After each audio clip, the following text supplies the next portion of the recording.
जमाने की बात है। एक बहुत ही दूर दराज और खूबसूरत इलाके में एक शानदार घर हुआ करता था। उस घर में एक ताजिर रहता था। दौलत और शोहरत की उसे कोई कमी नहीं थी। हर आसाइश, हर आराम उसके कदमों में बिछा हुआ था। मगर कुछ ही अरसा पहले उसकी प्यारी बीवी का इंतकाल हो गया था। अब उस ताजिर की जिंदगी में बस एक ही साथी बची थी, तन्हाई। वो अक्सर अपने आलीशान घर के बड़े कमरों में उदास बैठा रहता, दीवारों को घूरता, जैसे उनमें अपनी गुमशुदा खुशियों को ढूंढ रहा हो। जिंदगी से जैसे सारे रंग, सारी रौनकें गायब हो चुकी थीं। एक शाम सूरज डूब रहा था। फजा में एक अजीब सी खामोशी फैल गई थी। ताजिर अपने कारोबार से फारिग होकर थका हारा घर वापस आ रहा था। रास्ता सुनसान था, लेकिन अचानक उसे किसी नन्ही जान के रोने की आवाज सुनाई दी। आवाज ऐसी थी जैसे कोई बहुत तकलीफ में हो। वो रुक गया, दिल बेचैन हुआ और उसने चारों तरफ नजरें दौड़ाईं। कुछ फासले पर एक कचरे का ढेर नजर आया। आवाज वहीं से आ रही थी। ताजिर ने कदम आहिस्ता आहिस्ता आगे बढ़ाए। दिल धक धक कर रहा था। जब वो करीब पहुंचा तो जो मंजर उसने देखा वो नाकाबिले यकीन था। कचरे के बीच एक नन्ही सी बच्ची रो रही थी, छोटी, नाजुक और हद से ज्यादा खूबसूरत। ऐसा लगा जैसे आसमान से कोई परी जमीन पर आ गिरी हो। उसका रोना, उसकी मासूमियत ताजिर के दिल में उतर गई। उसका दिल तड़प उठा और आंखों में नमी तैरने लगी। वो एक लम्हा भी न रुका, फौरन आगे बढ़ा, बच्ची को उठाया और अपने सीने से लगाकर घर ले आया। बच्ची अभी भी रोए जा रही थी। ताजिर ने नरमी और शफकत से कहा, अरे मेरा बच्चा, तुम्हें भूख लगी है ना? मैं अभी तुम्हारे लिए दूध लाता हूँ। वो जल्दी से किचन में गया, एक साफ सुथरा प्याला लिया, उसमें गर्म दूध डाला और साथ में एक छोटा चम्मच लेकर वापस आया। जैसे ही उसने दूध का पहला चम्मच उस नन्ही बच्ची के मुंह में डाला, एकदम से बच्ची की चीखें बंद हो गईं और उसने इंतहाई मौसूमियत से मुस्कुराना शुरू कर दिया। उस एक मुस्कुराहट ने ताजिर की रुकी हुई जिंदगी में जैसे नई रूह फूंक दी। ताजिर की अपनी कोई औलाद नहीं थी, लिहाजा उसने उसे अपनी बेटी बना लिया। अब उसकी बैरिंग जिंदगी में रंगों की बहार आ गई थी। वो उसका ख्याल रखता, उसके नाज नखरे उठाता और उसके लिए हर चीज फराहम करता। उस बच्ची की आमद से ताजिर की जिंदगी में हकीकी खुशियाँ लूट आई थी और इसीलिए ताजिर ने उसका नाम खुशी रख दिया। वो अपनी बेटी से बेहद प्यार करता था। वक्त गुजरता गया और ताजिर ने महसूस किया कि उसे एक माँ की जरूरत है जो दिन रात खुशी का ख्याल रखे। कारोबार की मसरूफियत भी बढ़ती जा रही थी और ताजिर को फिक्र थी कि वो अपनी बेटी को वक्त नहीं दे पाता। चुनांचे उसने ये सोचकर दूसरी शादी करने का फैसला किया। उसकी दूसरी बीवी का नाम साइमा था और उसकी भी पहली शादी से एक बेटी थी जिसका नाम मलाइका था। ताजिर ने सुकून का सांस लिया कि अब उसकी बेटी का ख्याल रखने वाली मिल गई है और वो बेफिक्र होकर अपने काम पर जाने लगा। मगर अफसोस, साइमा का दिल पत्थर का था। ताजिर के सामने तो वो खुशी को बहुत लाड प्यार करती, उसे गोद में उठाती, मगर जैसे ही ताजिर काम पर निकलता, उसकी सारी मोहब्बत सिर्फ अपनी बेटी मलाइका के लिए होती। वो खुशी को बिल्कुल भी तवज्जो न देती थी।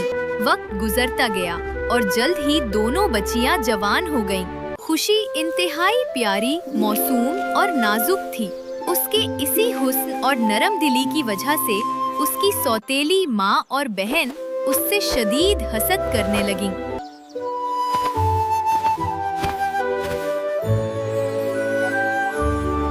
साइमा अपनी बेटी मलाइका को तो आराम और ऐश की जिंदगी देती। मलाइका का काम बस खाना पीना और आराम करना था, मगर गरीब खुशी से घर का सारा काम काज करवाती। यहाँ तक कि वो उन दोनों के कपड़े भी अपने हाथ से सीती थी। साइमा और मलाइका हर तरह से खुशी को तकलीफ पहुँचाती और उस पर जुल्म करती। जब खुशी किचन में काम करती तो खिड़की से एक बिल्ली अंदर आती। वो बिल्ली खुशी की बेहतरीन दोस्त बन गई थी। खुशी उससे अपने दिल की बातें करती और थोड़ी देर के लिए खुश हो जाती। मगर साइमा को ये बात भी बिल्कुल पसंद नहीं थी। एक दिन खुशी बागीचे में पौधों को पानी दे रही थी। साइमा ने उसे प्यार से बुलाया और मीठी आवाज में कहा, मैंने आज तुम्हारे लिए बहुत अच्छा खाना बनाया है, आओ आकर खा लो। खुशी हैरान थी। ये जिंदगी में पहला मौका था जब उसकी माँ ने इतनी नरमी से बात की थी। खुशी फौरन जाकर मेज पर बैठी और खुशी खुशी खाना खाने लगी। जब वो खाना खा रही थी तो मलाइका ने शैतानी मुस्कुराहट के साथ कहा, कितनी लजीज लग रही है तुम्हें तुम्हारी बिल्ली। ये खुशी के हाथ से चम्मच छूट गया और उसे फौरन के आने लगी। क्या कहा तुमने? तुमने एक मासूम जानवर को पका दिया। वो जमीन पर बैठकर बेतहाशा रोने लगी। उसे यकीन नहीं आ रहा था कि वो इतने जालिम हो सकते हैं। मुझे यकीन सारी नहीं रात आ वो रहा। बलकती रही वो और इतने सो नहीं जालिम सकी। कैसे हो सकते हैं? अगली सुबह सौतेली माँ ने उसे फिर हुक्म दिया, अरे जाओ, हमेशा घर में पड़ी रहती हो। जाकर गाय के लिए घास काट कर लाओ। खुशी ने अपना टोकरा कंधे से लटकाया और दिल में दर्द लिए खेतों की तरफ चल दी। सारा दिन उसने घास काटी और शाम हो गई।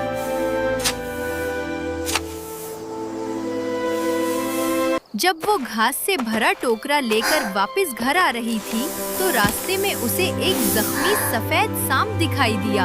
अरे तुम कितने प्यारे हो, तुम्हें बहुत चोट लगी है, तुम्हें दर्द हो रहा होगा ना? खुशी ने सोचा कि वो उसे घर ले जाए, मगर अगले ही लम्हे उसे अपनी बिल्ली की दर्दनाक मौत याद आ गई। वो डर गई कि कहीं उसकी माँ और बहनें उस सांप को भी मार ना डालें। उसकी आंखों से आंसू बहने लगे। मैं क्या करूं? मैं तुम्हारी मदद करना चाहती हूँ, मगर मेरी माँ और बहन वो तुम्हें मार। ये कहकर वो कुछ कदम आगे बढ़ी, मगर फिर सांप की तकलीफ देखकर उससे रहा ना गया। उसके दिल की नरमी ने उसके कदम रोक दिए। वो वापस पलटी और उस सांप को अपने टोकरे की घास में छुपा लिया और दबे पांव उसे घर ले आई। वो सीधी अपने कमरे में गई, सांप को बिस्तर पर रखा, फिर उसके जख्म पर दवा लगाई। अब तुम्हारा जख्म जल्दी ठीक हो जाएगा। डरो नहीं, मैं तुम्हारी साथ हूँ। फिर वो दबे पांव किचन में गई और वापस आकर खुशी से बोली, दादा ये देखो मैं तुम्हारे लिए क्या लाई हूँ, दूध का प्याला। उसने सांप के आगे दूध का प्याला रखा और सांप आराम से दूध पीने लगा। खुशी को वो सांप बहुत प्यारा लग रहा था।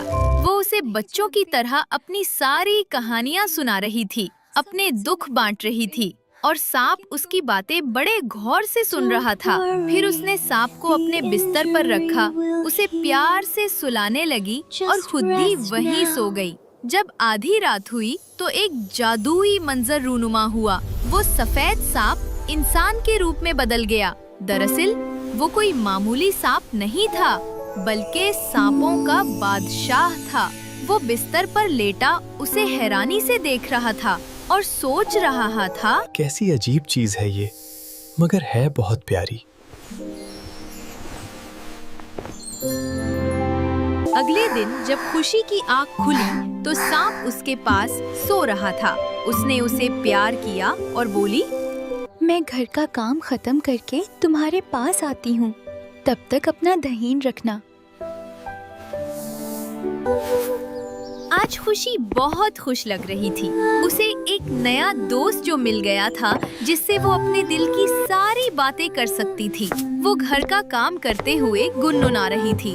जब मलाइका ने उसे यूं खुश देखा तो वो बोली, जरूर दाल में कुछ काला है, पता लगाना होगा। मलाइका ने खुशी पर नजर रखनी शुरू कर दी और जब खुशी घर का सारा काम करके फारिग हुई तो वो दोबारा अपने कमरे में चली गई। सांप के सामने जाकर बोली, तुम्हें पता है, मैंने अपना सारा काम मुकम्मल कर लिया। और अब हम बहुत सारी बातें करेंगे। सांप उसकी बातें सुनता और खुश होता।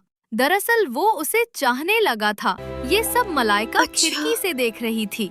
वो बोली, अच्छा ये बात है। तो ये बात है। आपको पता है, उसने जाकर वो अपनी सांप माँ खुशी को के कमरे सब में कुछ रहता है बता दिया। और खुशी उसे साइमा हम सबसे बोली, छुपा रही अगर है। ऐसी बात है अगर ऐसी तो बात क्यों है, ना उस सांप क्यों को ना इस सबक सांप को सबक सिखाया सिखाया जाए। जाए। रात को जल्दी दोनों करो। माँ बेटी चुपके से खुशी के कमरे में गईं और उसके बिस्तर ये से जाग ना सांप जाए। को आहिस्ता से उठाकर किचन Let it में boil गर्म पानी के completely. पतीले में उबलने के लिए डाल दिया।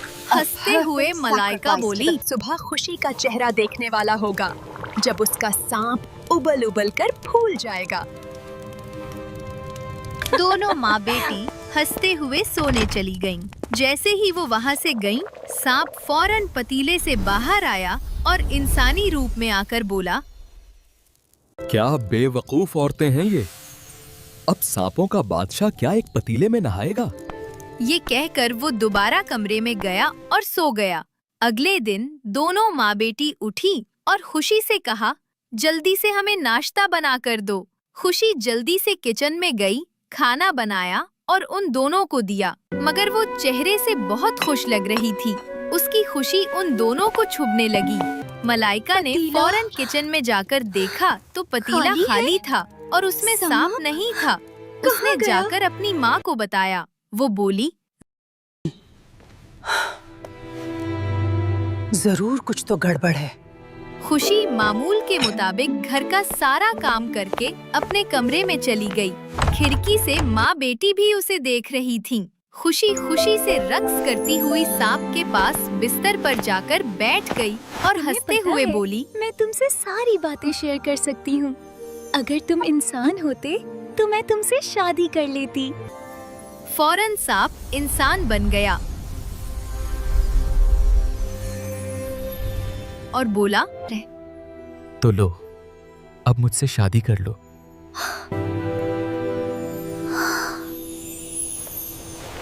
तुम एक इंसान कैसे बन गए? तुमने ही तो बोला था कि अगर मैं इंसान हुआ तो तुम मुझसे शादी कर लोगी। लेकिन मैं तो एक इंसान हूँ और तुम एक सांप। मैं तुमसे कभी शादी नहीं कर सकती, लेकिन तुमसे दूर भी नहीं रह सकती। वो रो रही थी कि अचानक सांप ने उसकी गर्दन पर एक सांप का निशान देखा। वो हैरान रह गया। उसने दिल में कहा, ये क्या? इसका मतलब खुशी एक सांप है। उसने खुशी को कहा, फिक्र न करो, सब ठीक हो जाएगा और उसे सुला दिया। खिड़की से बाहर माँ बेटी ये सब देख रही थीं। वो दोनों अपने कमरे में गईं। मलाइका बोली, सांपों का बादशाह, वो खुशी से मोहब्बत करता है। तुम फिक्र ना करो, हम इसे सबक सिखाएंगे गिश। दूसरी तरफ खुशी सो चुकी थी। फौरन सांप के बादशाह ने अपनी उंगलियों से जादू किया और अपनी आंखें बंद की। उसे सब कुछ नजर आ गया। दरअसल खुशी की वालिदा, जो कि एक नागुन थी, एक दिन वो एक रास्ते से अपने घर जा रही थी कि रास्ते में उन पर कुछ इंसानों ने हमला कर दिया और वो झाड़ियों में जा छुपी।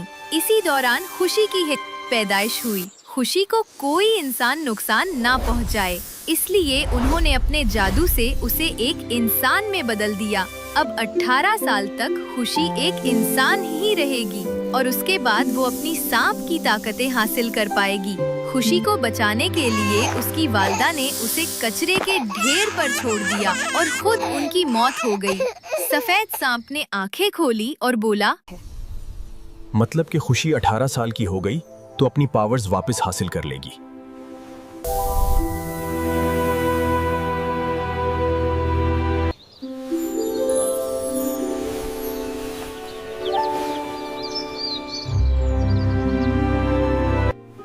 देखो, तुम मुझे ऐसे ना देखो। क्यों? इसमें कोई बुराई है? क्योंकि तुम नामुहर्रम हो। हाँ? ये नामुहर्रम क्या होता है? नामुहर्रम यानी तुम्हारी मुझसे शादी नहीं हुई, तो तुम मुझे ऐसे नहीं देख। अच्छा, ऐसे बोलो कि तुम मुझसे शादी करना चाहती हो। मैंने ऐसा कब बोला? सांप बादशाह मुस्कुराने लगा। खुशी जल्दी से खाना बनाने किचन चली गई। मुलाइका और साइमा खाने की मेज पर इंतजार कर रही थीं। उसने खाना बना लिया और उनको पेश किया। सौतेली माँ बोली, 3 प्याले लाना। वो तीनों प्याले ले आई और वापस चली गई। सौतेली माँ ने उसके प्याले में जहर डाला और उसे आवाज दी, खुशी, आकर खाना खा लो। जी मैं। क्यों? तुम सारा दिन काम करती हो, थोड़ा खा भी लो। ये बोलकर वो दोनों वहाँ से चली गईं और कमरे में इंतजार करने लगीं कि अभी खुशी की दर्दनाक आवाज आएगी। खुशी का खाना खाने को जी नहीं चाह रहा था। वो घर के बाकी काम करने लगी। इतने में ताजिर आया और उसने वो जहरीला प्याला खा लिया और एकदम से उसके मुंह से झाग निकालने लगी और वो वहीं मर गया। बाबा, आपको क्या हो गया बाबा? अरे, ये क्या हो गया? कहीं बाबा ने वो जहरीला खाना तो नहीं खा लिया? खुशी की आंखें खुली की खुली रह तुम गईं। लोगों ने मेरे बाबा जहरीला को खाना। मार डाला। वो समझ गई कि उसे मारने की कोशिश में उन दोनों ने उसके प्यारे बाबा को मार दिया। ताजिर ने खुशी की गोद में अपनी आखिरी सांसें ली और हमेशा हमेशा के लिए आंखें बंद कर ली। खुशी तेरी बहुत वजह से रो- हुआ। वो चाकू लिए खुशी के पीछे भागी। खुशी घर से बाहर भागी, लेकिन बाहर वो ठोकर खाकर जमीन पर गिर गई। जैसे ही साइमा ने चाकू से खुशी पर वार किया, एक बड़े से सफेद सांप की दुम ने खुशी को अपनी लपेट में उठा लिया। वो इतना बड़ा था कि मलाइका और उसकी माँ दोनों डर के मारे जमीन पर गिर गईं। वो कोई और नहीं, सांपों का बादशाह था। उसने अपने हाथ से जादू किया और एक बड़ा सा सांपों से भरा गड्ढा जमीन में बन गया।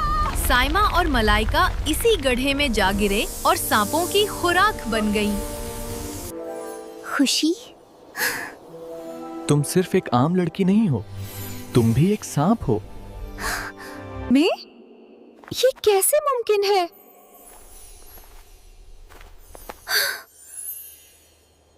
तुम्हें यकीन नहीं आता तो अपनी गर्दन देखो। वहां एक सुनहरी सांप का निशान है जो तुम्हारी असली पहचान है। तुम 18 साल की हो गई हो। यानी तुम अब एक हकीकी नागन कहला सकती हो। फिर वो खुशी को अपने साथ सांपों की बादशाहत में ले गया, जहां उन दोनों की शानदार शादी हुई और वो हमेशा सांप राजा और सांप रानी बनकर खुशी खुशी रहने लगे।